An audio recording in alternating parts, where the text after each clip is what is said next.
Hey there, Substack Nation. This is Chris Hedden here with On the Back Edge of the Beat.substack.com. Here with you once again for another great interview. I keep scoring them and I keep calling them all cool. I am overusing the adjective, but it is for very good reason today because we have the wonderful AJ. And I've been meaning to ask you this, and I should have asked you this before we recorded. Is it Deiboldt or Deiboldt? I don't know. What do you think?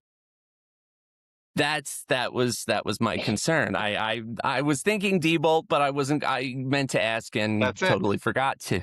That's it. See, well there you My go, man. a win for me today. So, My man. well, see, interview's already off to a good start. So we are here with the wonderful AJ Deiboldt. He is a great staple of Substack. If you don't know him and his Wednesday night lives by now, where have you been? You haven't been on Substack or the Music Stack community, clearly.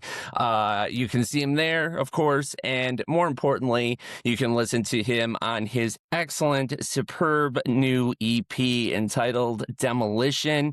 Just came out here on the 24th, and I am so proud to have him because I have been excited for these songs since probably the first moment I heard him live, and then got to hear him on the tape, recording the whole steps.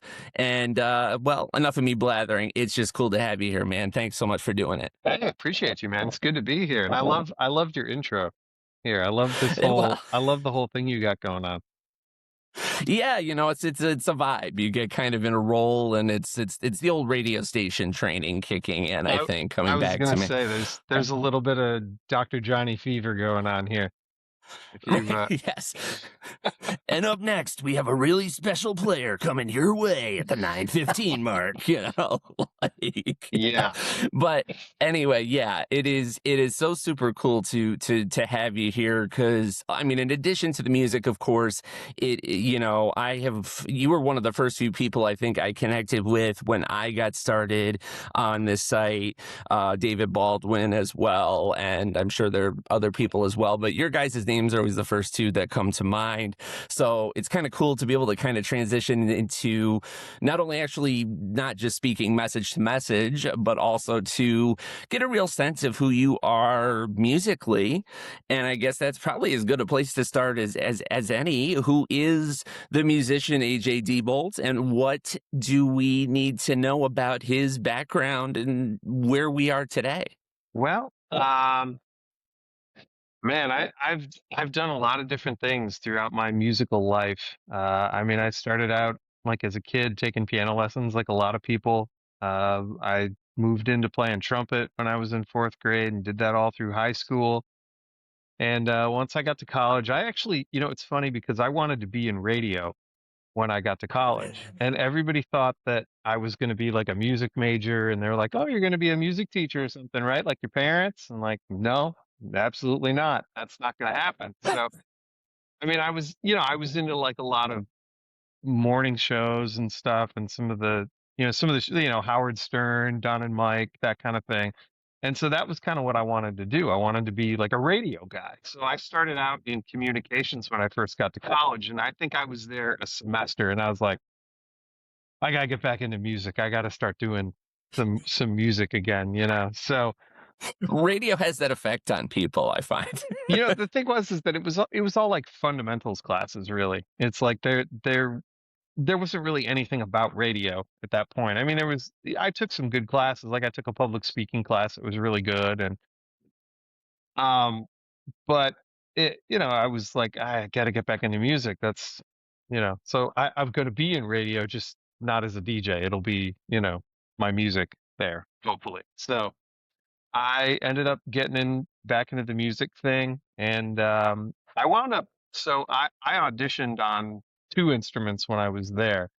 I auditioned on trumpet. And I wanted to be a guitar major, but I didn't really. They only had a classical guitar program there, so I had never played classical guitar. And I ended up finding this guy at a local music store who was a great classical guitarist and was my first guitar teacher. And he heard me playing this little. It was like a bossa nova thing on a nylon string guitar, and he's like, "Oh, do you play classical?" I'm like, "No, I just you know." I found a transcription of that in a guitar magazine and was just kind of playing around with it. And So I wound up taking like a 6 month crash course in classical guitar, auditioned and got in on that. And so I spent about 4 years playing guitar for at least like, 8 hours a day, sometimes 12, and just, hitting it real hard and doing that. And then once I got out of college, I was thinking about grad school, but I was like, I don't want to. I'm not interested in more school. So I ended up. I had a buddy in the guitar studio who was moving down to Atlanta, and so I went down there with him, and we started a band down there. I ended up meeting some other people down there as well that I had a band with, and then I ended up getting a gig with this country singer who was on that show Nashville Star. I was playing. I think I'm familiar. Yeah. Yeah. So I ended up playing guitar and keys in his band for a bit. And after that ended, I was like, well, that was like the first time I think I'd ever made a living as a musician, without having to have another job. So I was like, well, okay, I need to figure out how to either get into somebody else's band or, you know. So I ended up, trying to get into some other bands and trying to do that, but I was still living in Atlanta at the time, and so I started visiting Nashville. I'd always been a songwriter, but I'd just, I'd never thought about writing country songs. I was writing like a lot of like rock and pop stuff. And so I ended up going up to Nashville after a bit, and my experiences with a lot of these other artists was I was like, man, these motherfuckers don't know what they're doing. I could do a way better job than these fools. So I started, writing songs. I started trying to get a band together, and I eventually did get a band together, and we went on the road for a few years. And I got tired of of having to handle a lot of that business of it because it's like managing a band is just hard work. And That's all I've heard. It is very difficult as a practice. well, it's like you're telling grown men, and in this case, I was probably the youngest guy in the band. I'm having to tell grown men like you got to be here at this time, you got to get up at this time, you got to do this, you got to, it's like so, and then dealing with like agents and like that, it was just, and I mean, we were playing these just, it was a cool experience, but it was like we were playing these clubs that it's just like most of them were just real dives, and you'd make some money doing it, but it's like you're driving all over creation and having to deal with an agent that thinks he's God just because he picked up a phone, and so eventually I Classic sprinter vans and all that. no, we didn't even have that. We had so one of the bands that my band we had a was it It might have been like a Tahoe or something like that. It was like an SUV and a trailer. So that was our touring vehicle, and that was it was fun. It was a good vehicle.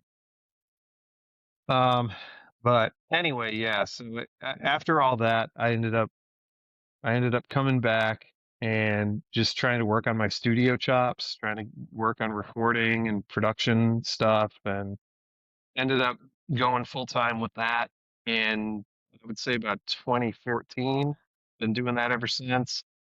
And the last, I'd release music here and there, but I was really focusing on the production thing. And then when I started doing what I'm doing now, music wise, I got the bug again, and just started writing a lot and recording a lot and demoing stuff. And I was like, well, I want to release some songs. I want to put something on. I want to do something with this.